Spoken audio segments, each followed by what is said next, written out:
Not a day goes by that I'm not grateful to be serving at this period of time. Being able to undergo a full gender transition beyond hormones, laser hair removal, Botox, lip injections, hair lowering, like literally cannot be more thankful to be alive now. What the hell was that?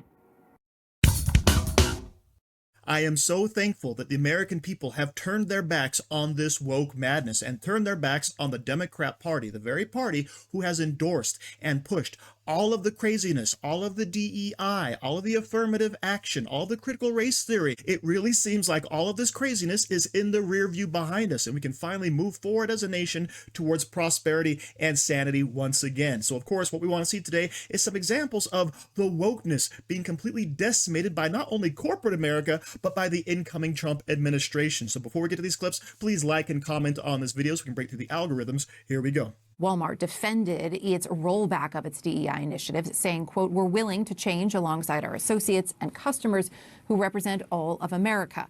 We've been on a journey and know we aren't perfect, but every decision comes from a place of wanting to foster a sense of belonging." Joining me now is Derrick Johnson. He's president and CEO of the NAACP. Sir, it's good to have you with us this afternoon. What do you make of what Walmart had to say there, that these moves come from an effort by the company, a desire to, quote, "foster a sense of belonging"?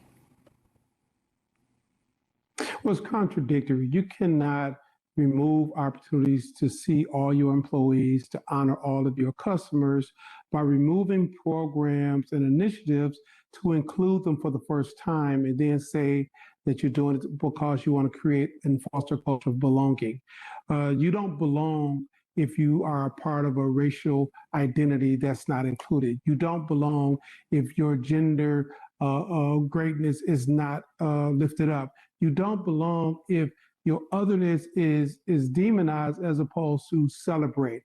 We are in a political climate where we have traveled in 4 short years of America recognizing that the isolation and the othering of communities was the wrong way to go.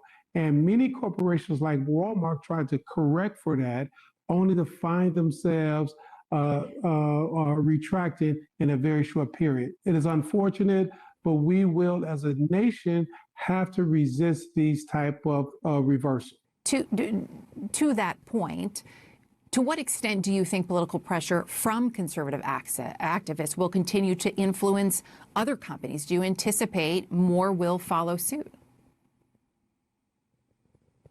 Well, unfortunately, we are in a political climate where otherizing communities is becoming more and more normalized as if it was 1950.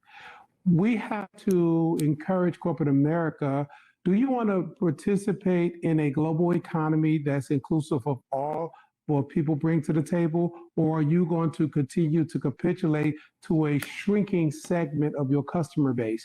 And unfortunately, majority of Americans, they don't agree with this, and corporations like Walmart need to recognize that their customer base isn't a one race customer base. Mm-hmm. It is made up of all of America. So that there is Derrick Johnson, head of the NAACP, and notice the word he uses, othering, right? Referring, of course, to making people seem like they're less than human. They're not part of the main group. They're not part of America. They're not part of human society. They're othered, okay? But really, what does that mean? Well, all he really wants is the DEI hires. He wants quotas. He wants people who are not qualified to be hired simply because of their immutable characteristics, their skin color, their gender, their preferences, all right? That's what they want people hired on, not on their ability, not on their character, right? Gone are the days of Martin Luther King, and he's now been replaced by the socialist, communist race warfare that, of course, the left loves to trot out every 4 years around election time, okay?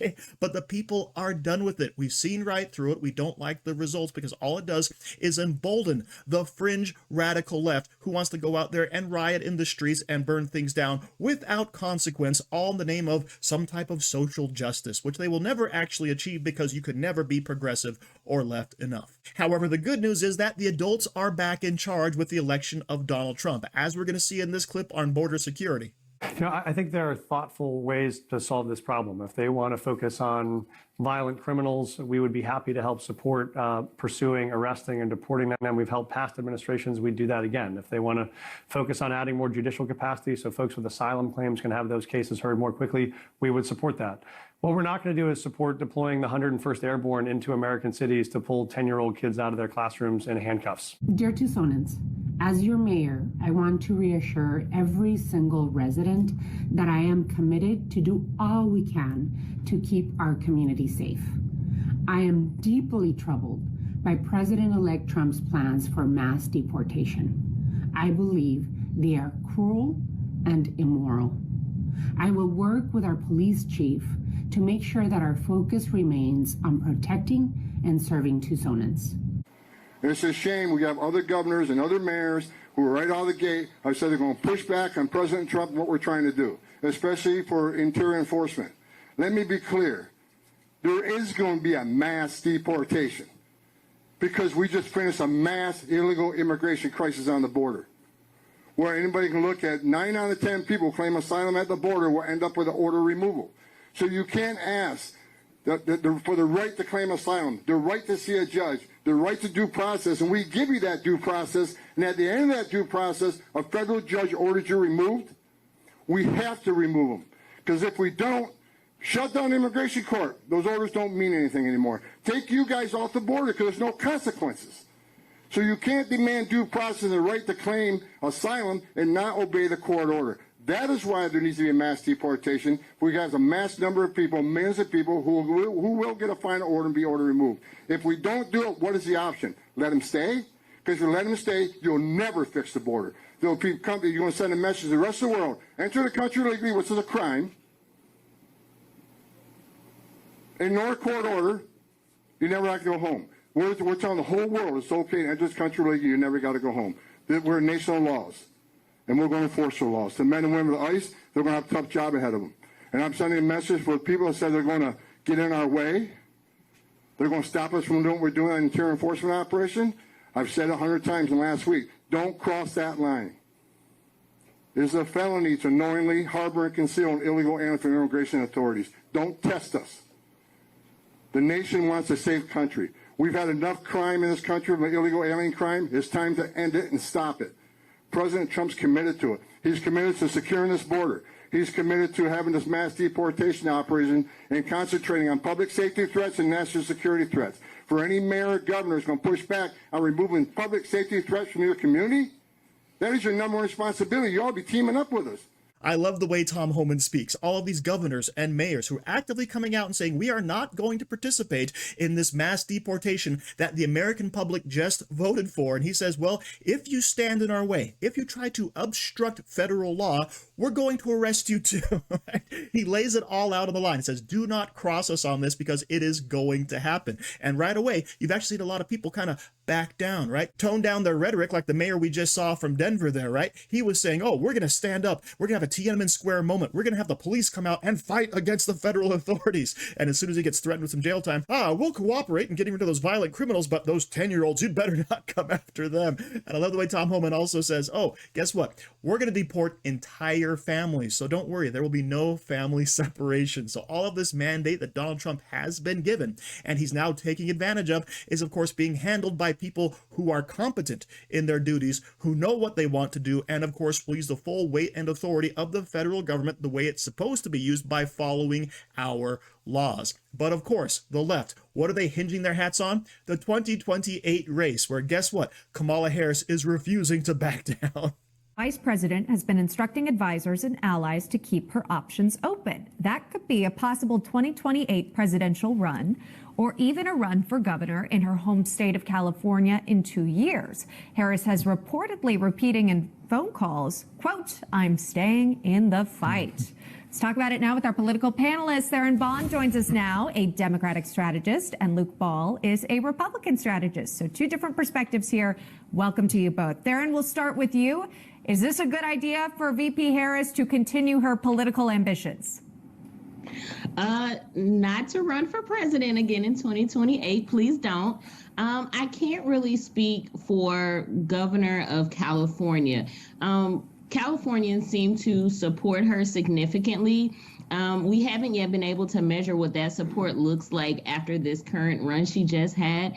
That may be the only thing that she, I guess, may make sense for her to consider. But another shot at the presidency, I hope she doesn't. And if she is relying on those same advisors that advised her this cycle, that's not who I would listen to.